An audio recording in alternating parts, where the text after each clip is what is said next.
Olá, meu nome é Alex Vanúbio Mendes, sou responsável pela disciplina de Políticas Públicas na EJA e Educação Profissional Tecnológica. Iremos continuar nossos estudos e aprofundaremos nossos conhecimentos em a educação no ordenamento jurídico brasileiro e a educação como processo social e organização do trabalho. Vocês podem acompanhar através de seu caderno didático que engloba seus conceitos a partir da página 265. E para que tenhamos um bom resultado, solicitamos também de vocês disposição necessária para a leitura atenta e cuidadosa dos textos do caderno, importante para a sua aprendizagem, bem como todo o material de apoio. Vale lembrar, nesses momentos de nossa aula, que está disponível em sua plataforma de estudo, além do caderno didático, outras ferramentas de apoio ao nosso componente, como links, apostilas, vídeos, e esse material servirá de apoio para as nossas atividades práticas e avaliações. Então, vou deixar claro para todos que teremos que fazer a leitura desse material para que tenhamos êxito em nossa jornada. Os conteúdos são densos, são muitas informações, mas são interessantes para levar as nossas descobertas significativas para as nossas vidas. Peço que anotem as dúvidas, estejam munidos de papel e caneta, para que depois postem nos nossos fóruns Tira Dúvida ou mesmo nos nossos encontros semanais, que lá eu estarei presente, conforme combinado, com data e hora. Teremos também, dentro desse componente, atividades de consolidação de conteúdos em nossa plataforma, que iremos realizar com bastante atenção para que nos dê condições de maneira objetiva e clara para posterior realizar qualquer tipo de avaliação pertinente em nossa jornada. Vamos começar? A presente aula versa sobre o direito fundamental à educação nas Constituições brasileiras, tem como objetivo promover a compreensão sobre o conteúdo das normas educacionais de natureza constitucional. O Estado deve despender esforços de concretizar a efetivação do direito fundamental à educação para todos os indivíduos. É o produto de uma longa história de conquistas sociais, cujo desenrolar ocorreu em contextos marcados pelo alinhamento da participação popular no processo democrático.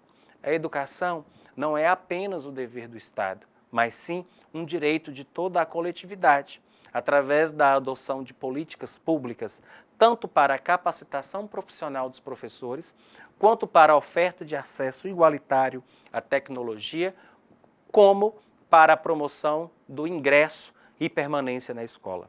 Podem-se aumentar as possibilidades de oferta indiscriminada da educação a todos os indivíduos. Com acesso à educação, o cidadão pode conquistar condições diversificadas para o desenvolvimento de amplos aspectos, que resultam no crescimento de um país comum. Saúde, ciência, segurança, justiça, tecnologia, desenvolvimento de pesquisas e outros. Enfim, no dizer de Freire, por meio da educação, os sujeitos podem se constituir senhores de suas vidas, autores de sua história. A educação não é apenas um dever do Estado, mas sim um direito de toda a coletividade.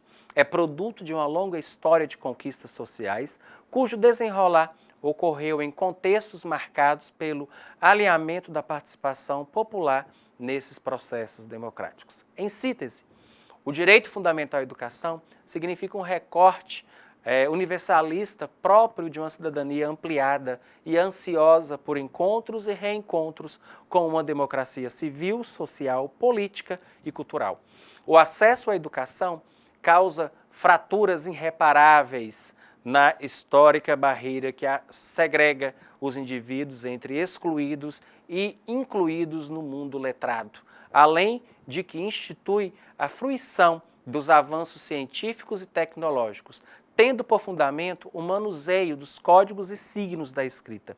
Por meio da educação, as conquistas cognitivas efetivas, motoras e morais se projetam do plano individual para o meio em que o indivíduo vive. O direito fundamental à educação, assegurando a todos os brasileiros, de forma indiscriminada e universal, constitui pressuposto para a efetivação do Estado democrático de direito e que tem como fundamento a cidadania e a dignidade de pessoa humana. Ao se estabelecer a educação como direito fundamental, pois é direito fundamental positivado na Constituição Federal, o legislador forneceu uma exposição explícita do valor que atribui à educação. São inegáveis as dificuldades, os problemas e os obstáculos que se apresentam atualmente ao êxito do sistema educacional, ao nosso país. Inegáveis, porém, não insuperáveis.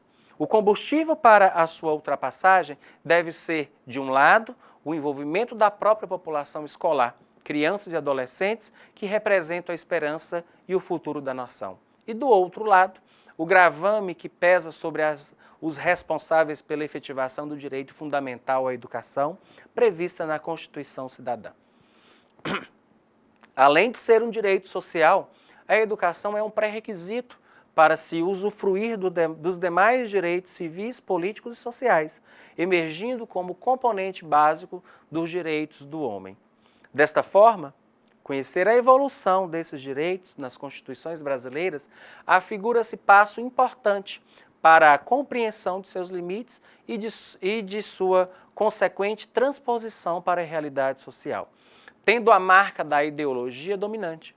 Todas as constituições brasileiras trataram do tema da educação, seja de maneira superficial, seja em tratamento mais amplo, como a atual. A primeira Constituição Nacional de 1824 estabeleceu a gratuidade da instrução primária para todos os cidadãos e previu a criação de colégios e universidades, como a Constituição de 1891 se institui o ensino leigo ministrado nos estabelecimentos públicos. Além disso, segundo Raposo, a Constituição Republicana de 1891, adotando o modelo federal, preocupou-se em discriminar a competência legislativa da União e dos Estados em matéria educacional. Coube à União legislar sobre o ensino superior, enquanto os Estados competiam legislar sobre o ensino secundário e primário. Embora tanto a União quanto os Estados pudessem criar e manter instituições de ensino superior e secundário, rompendo com a adoção de uma religião oficial, determinou a laicização do ensino nos estabelecimentos públicos. A Constituição de 1934 apresenta dispositivos que organizam a educação nacional mediante previsão e especificação de linhas gerais de um Plano Nacional de Educação e competência do Conselho Nacional de Educação para elaborá-lo. Criação dos sistemas educativos nos estados, prevendo os órgãos de sua composição e destinação de recursos para manutenção e desenvolvimento do ensino. Também a garantia de imunidade de impostos para estabelecimentos particulares, de liberdade de cátedra de auxílio a alunos necessitados e determinação de provimento de cargos de magistério oficial mediante concurso. O Estado Constitucional, o texto constitucional de 1937, vincula a educação a valores cívicos e econômicos. A partir desse diploma, a educação é facultada à livre iniciativa, sem muitas inovações nas áreas. Fortalece a centralização dos sistemas educacionais e as competências para legislar sobre a matéria. Com a Constituição de 1946, há um resgate dos princípios das Constituições de 1891 e 1934. A competência legislativa da União circunscreve-se a diretrizes e bases da educação nacional. Aos Estados incumbe a competência residual para legislar sobre a matéria educacional dos seus sistemas de ensino. Cursistas, para melhor compreender e discutir a função social da educação e da escola como processo formativo dos sujeitos históricos, analisar como a escola está organizada por esses sujeitos e seus desdobramentos na organização da sociedade, faz-se necessário iniciar uma reflexão sobre a função da educação como processo de construção histórica e suas concepções. Vejamos nos slides. A sociedade primitiva estava assentada sobre a propriedade comum da terra. Nela, todos os indivíduos eram livres e tinham direitos iguais.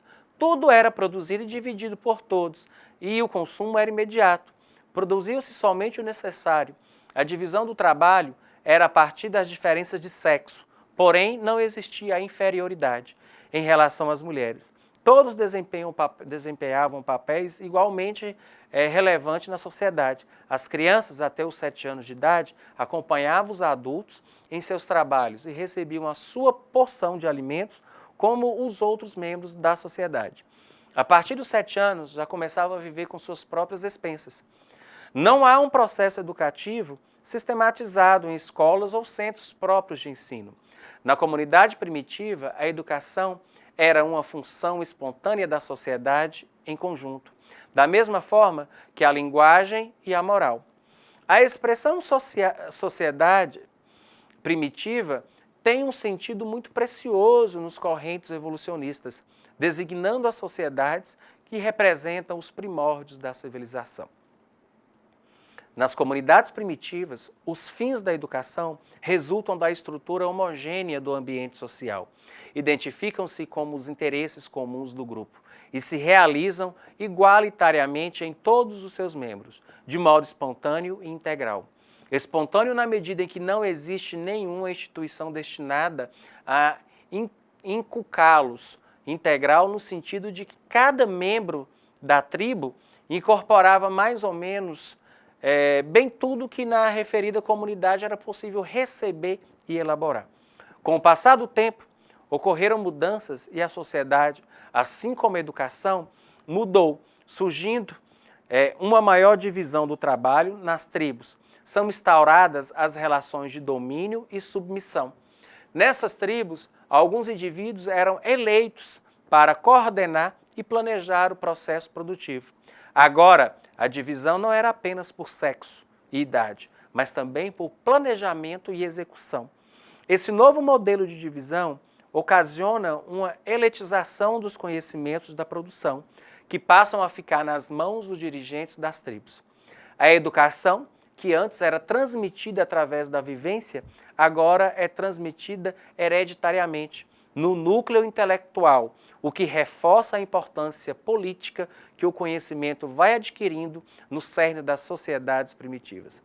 Com isso, a educação sistemática, organizada e violenta surge no momento em que a educação perde seu primitivo caráter homogêneo e integral, com as mudanças significativas da vida em sociedade.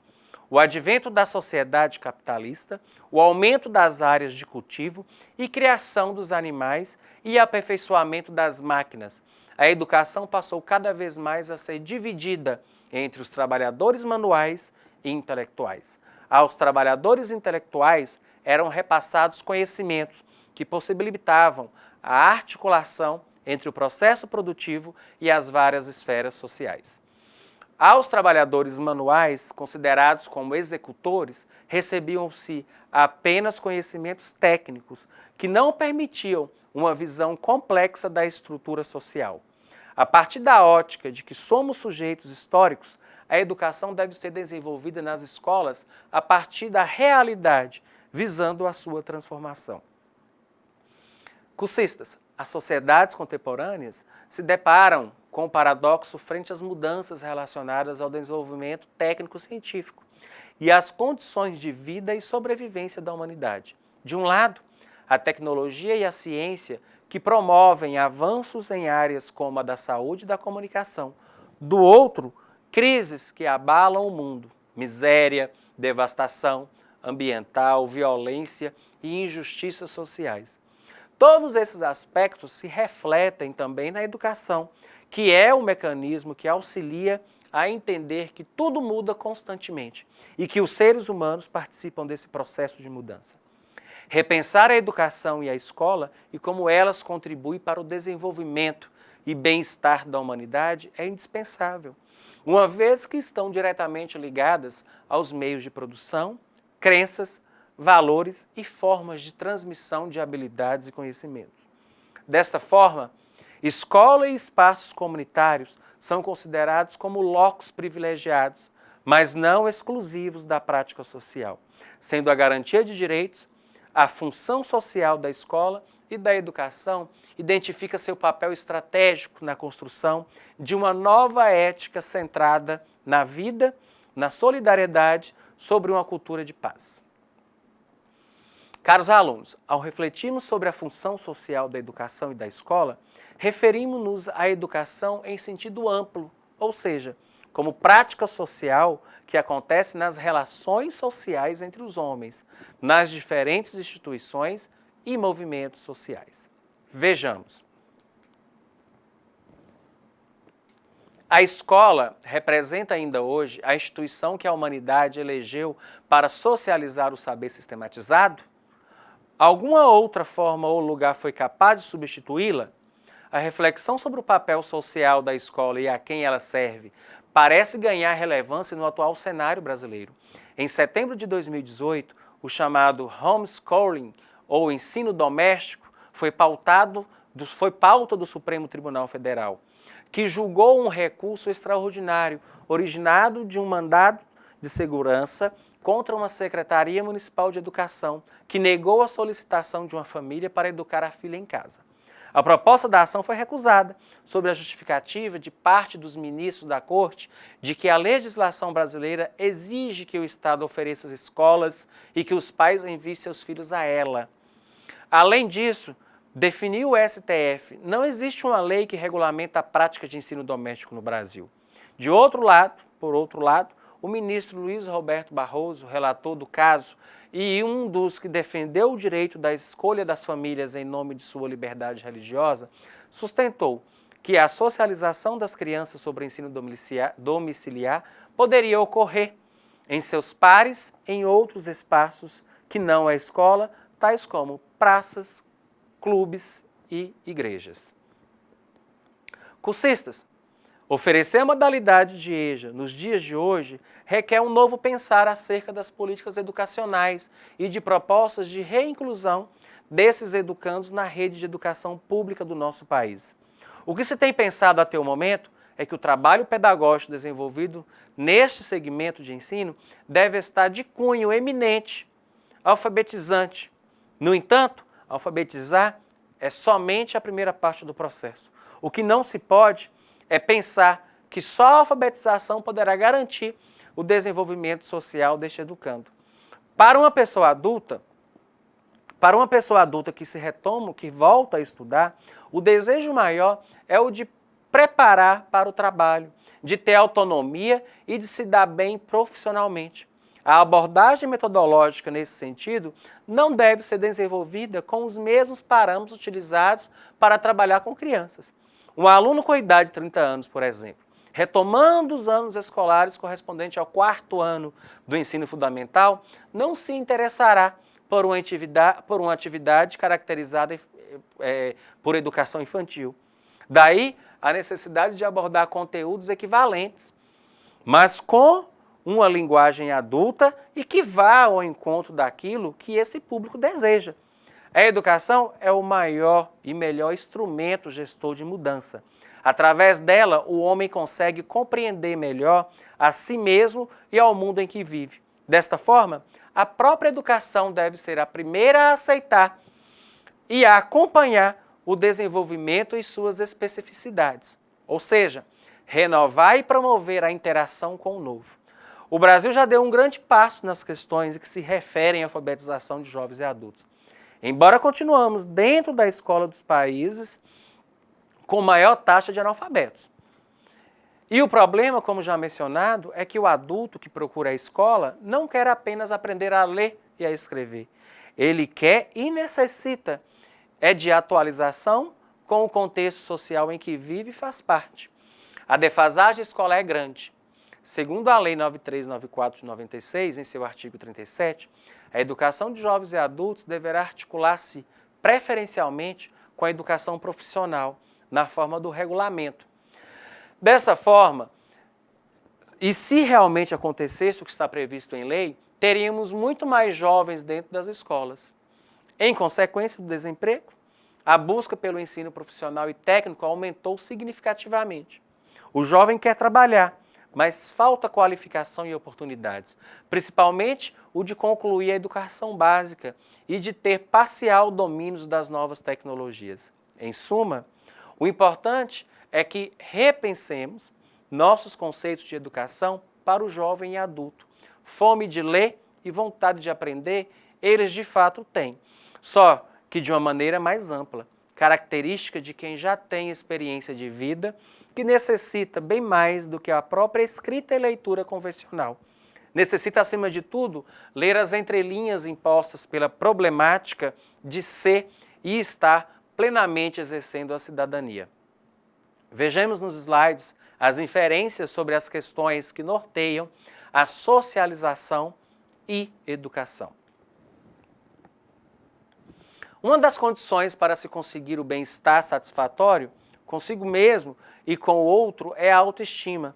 Para obter êxito junto ao aluno da EJA, rumo à aprendizagem, é válido conhecer quem é o indivíduo que procura a educação de jovens e adultos, os motivos que não o permitiram concluir seus estudos na idade regular, seus objetivos ao retomarem os estudos, seus sonhos, experiências de vida e maneira particular de buscar conhecimento, pois tais informações auxiliam o ensinante, todo aquele que ensina, na orientação de seus aprendentes, ou seja, todo aquele que está disposto a aprender.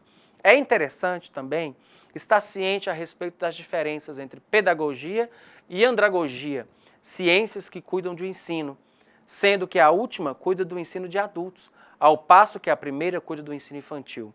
Bem como estar ciente a respeito do significado da palavra aprendizagem e como ela ocorre, principalmente no universo dos jovens e dos adultos.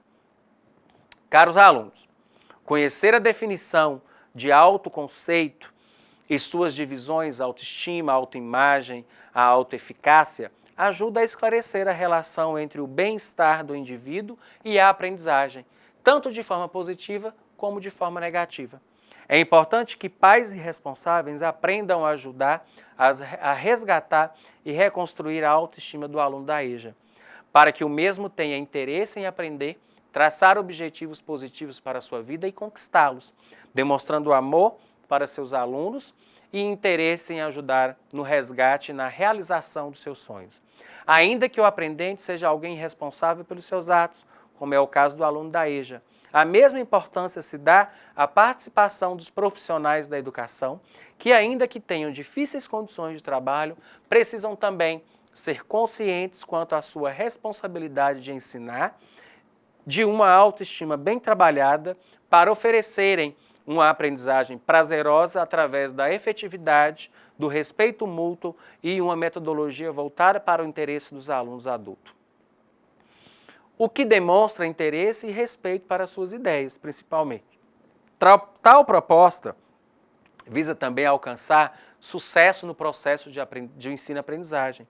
A pedagogia, que é a ciência que cuida do ensino de crianças, exige que os alunos se ajustem aos currículos estabelecidos, propõe uma aprendizagem imposta pelo professor e o aluno torna-se o objeto do ensino.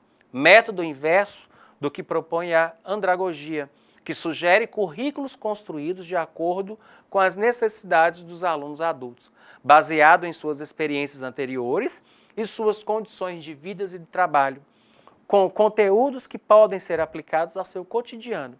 O aluno deixa de ser objeto e passa a ser o sujeito do ensino.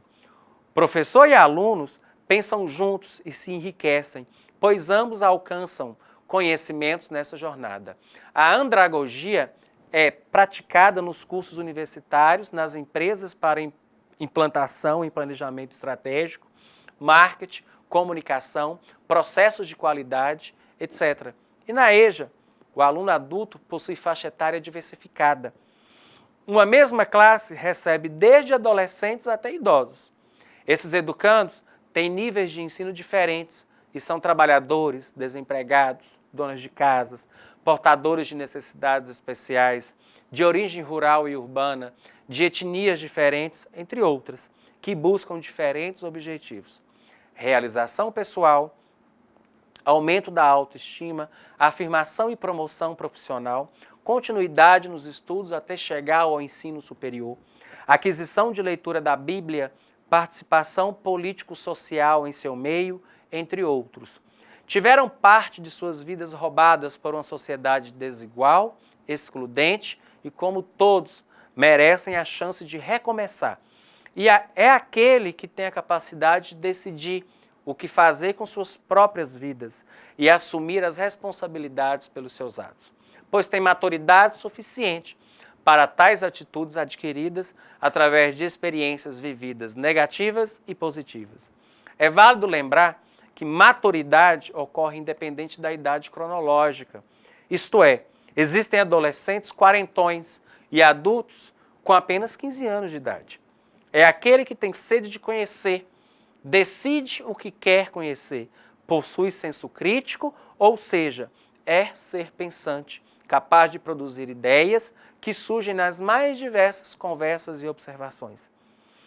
Quer ter alguém que te ouça, aceite e avalie suas produções, alguém que conheça suas capacidades, muitas das vezes, seus ideais não aparecem porque se sentem inibidos diante de pessoas mais cultas. O número de jovens na EJA é crescente desde a década de 90, devido à legislação que permitiu a entrada desses jovens a partir dos 15 anos de idade. Por isso, existem nesse meio alguns alunos que vão à escola por imposição da família, mas não é a maioria. O homem está sempre em processo de se educar, pois a sociedade sofre mudanças constantes e velozes. Ou seja, o aumento da procura por educação formal está vinculado ao dinamismo atual do mercado de trabalho, o que exige o domínio da ciência e outros conhecimentos sobre produção e consumo. Logo, a sociedade educa o homem conforme os seus interesses, a fim de que o mesmo busque fins coletivos, ou seja, benefícios para si e para o seu meio, o que faz com que a capacidade de trabalho e a reflexão acerca do cotidiano também sofram mudanças cada vez mais rápidas. Daí, a necessidade de cursos organizados com uma metodologia que promova a união entre os conteúdos curriculares e as experiências pessoais do indivíduo, com o intuito de estimular o prazer pelo saber, propiciar-lhes uma melhor compreensão e vida da realidade, condições de transformá-la e de transformar sua trajetória de vida. As mudanças velozes no mundo do trabalho fazem o trabalhador também ampliar a sua escolaridade, desde a alfabetização até o ensino superior, não só para conseguir ascensão profissional, mas para não perder seu emprego. Para o aluno da EJA, caros alunos, o trabalho é quase sempre um motivo de abandonar a escola e, ao mesmo tempo, um motivo de retomada aos estudos. A educação formal proporciona ao aluno adulto níveis culturais mais altos que se aliarão às suas ideias enriquecidas pela sua atuação no processo político da sociedade. Assim, ainda que seja educado para buscar fins comuns, esse indivíduo aprende por que e como deve participar mais ativamente do seu meio, além de colaborar para a transformação desse próprio meio. Ainda que analfabeto, tal condição não impede seu cumprimento de dever social. A educação faz com que esse se torne importante como um ser consciente dos seus direitos e deveres na sociedade.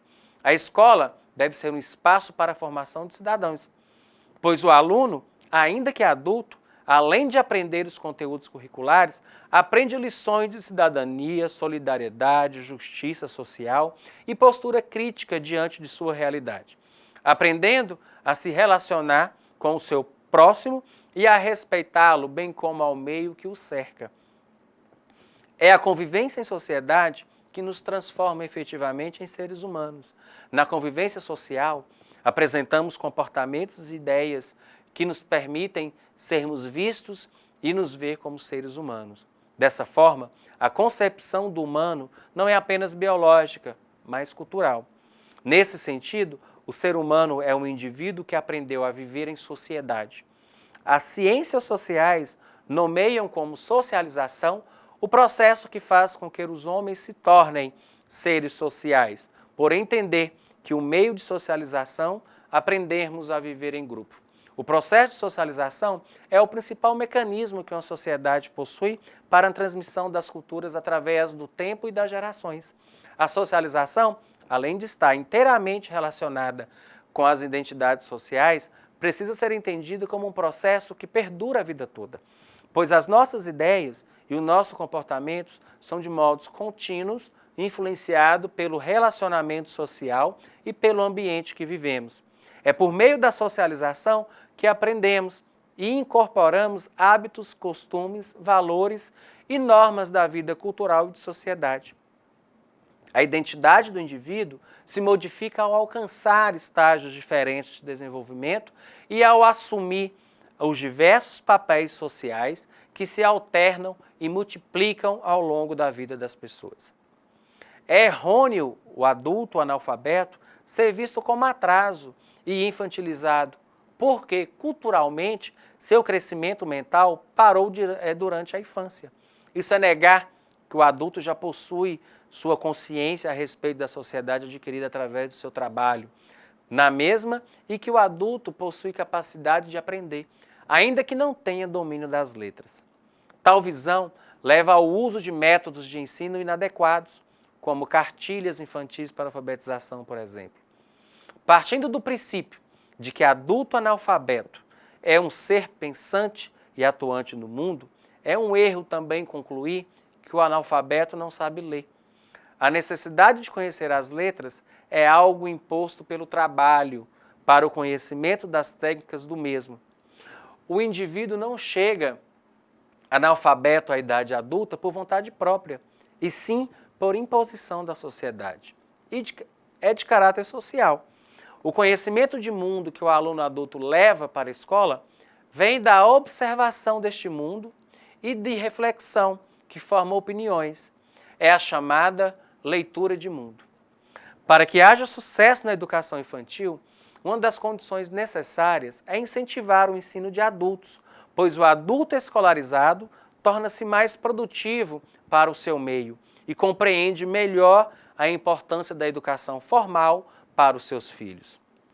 Conclui-se que a educação de adultos deve ser feita paralelamente à educação infantil, para que esta última tenha êxito, tanto para o educando quanto para o futuro da humanidade.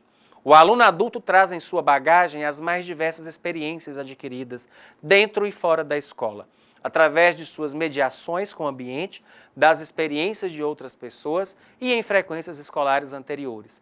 Pois apesar de seu prestígio social, a escola não é detentora do saber, o que faz com que o ensino mútuo entre professor e aluno seja mais amplo quando ambos têm grande liberdade de compartilhar experiências. Desce um pouquinho, Christian, ficou muito rápido. Paramos em experiências, viu?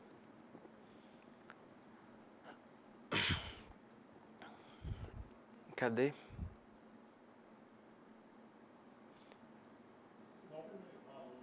Tá. O aluno adulto traz em sua bagagem as mais diversas experiências adquiridas dentro e fora da escola, através de suas mediações com o ambiente, das experiências de outras pessoas e em frequências escolares anteriores.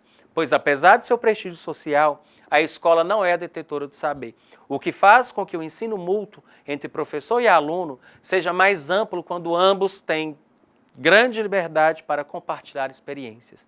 Histórias essas que, em alguns casos, deixam marcas profundas em seu interior e repercutem em seu caminhar ao longo da vida, fazendo com que os mesmos desvalorize a si mesmo e não perceba a sua capacidade de conhecer e transformar a si mesmo. Esse ser independente, autodirecionável, deseja um aprendizado voltado para os seus interesses, o que inclui o aluno adulto estar bem consigo mesmo, conhecer e acreditar em seu potencial intelectual. Precisa ser elogiado para ter autoconfiança e otimismo. Precisa ter a sua sede de saber estimulada, pois exercita o raciocínio lógico e a reflexão. O sentido da aprendizagem para o aluno adulto está em ter alguém que, para valorizar seus conhecimentos anteriores, usá-los e alcançar novos conhecimentos que sejam úteis para a sua vida e façam com que esse adulto conquiste seus objetivos. Vejamos no próximo slide. O afeto é necessário para impulsionar a busca pelo conhecimento. Estabelece a aproximação entre o indivíduo e seu objetivo de estudo. A emoção mobiliza o pensamento, que por sua vez faz gerar o conhecimento. O afeto exerce influência também no ato do indivíduo de buscar ou evitar pessoas e experiências. Esse despertar da efetividade precisa ser visto com muita atenção na EJA, pois esse recebe alunos que são filhos de lares conflituosos e que tiveram ou têm conflitos familiares em seus próprios lares, ambientes em que não são saudáveis para ninguém, entre outras situações que geram baixa autoestima. O resultado desses desajustes é a carência afetiva, dificuldade de adaptação em grupo, desconhecimento de seus direitos e seus deveres, rejeição e dificuldade de concentração. Tais desajustes têm como consequência as dificuldades na aprendizagem. Caros alunos, é necessário que o aluno da EJA tenha em mente que ele não é inferior ao aluno do ensino regular, pensamento que impera na mente de muitos e deve ser grande motivo de preocupação. Tal pensamento deve-se ao fato de que a EJA tem uma carga horária menor quando é constituído de fases semestrais e, consequentemente, oferece menos conteúdo. O que não significa que a EJA tenha uma oferta de ensino inferior. Ela deve ter em mente que merece a mesma qualidade de ensino e a mesma atenção que merece o aluno de qualquer outra modalidade de ensino. A sua eventual passagem pela escola, muitas das vezes, foi marcada pela exclusão e pelo insucesso escolar. Com o desempenho pedagógico anterior comprometido, esse aluno volta à sala de aula revelando uma autoimagem fragilizada, expressando sentimentos de insegurança e desvalorização pessoal frente aos novos desafios que se impõem. É tarefa de toda a sociedade, em especial dos educadores, trabalhar o indivíduo na sua totalidade, explorar todo o seu potencial, desenterrar talentos além dos trabalhados na escola. Ao mesmo tempo, tendo cuidado de não incentivar o narcisismo e a onipotência. O casamento entre o ensino e a autoestima deve visar o apoio e o resgate da identidade dos educandos, e não formar seres onipotentes. E para que possamos refletir sobre isso, deixo com vocês a seguinte mensagem. A humanidade exprime uma das raras certezas de que estou certo, as de que ninguém é superior a ninguém. Paulo Freire. Grande abraço, agradeço pela atenção e estou à disposição nos fóruns, na data e horário combinado para o nosso bate-papo e até breve no nosso próximo encontro.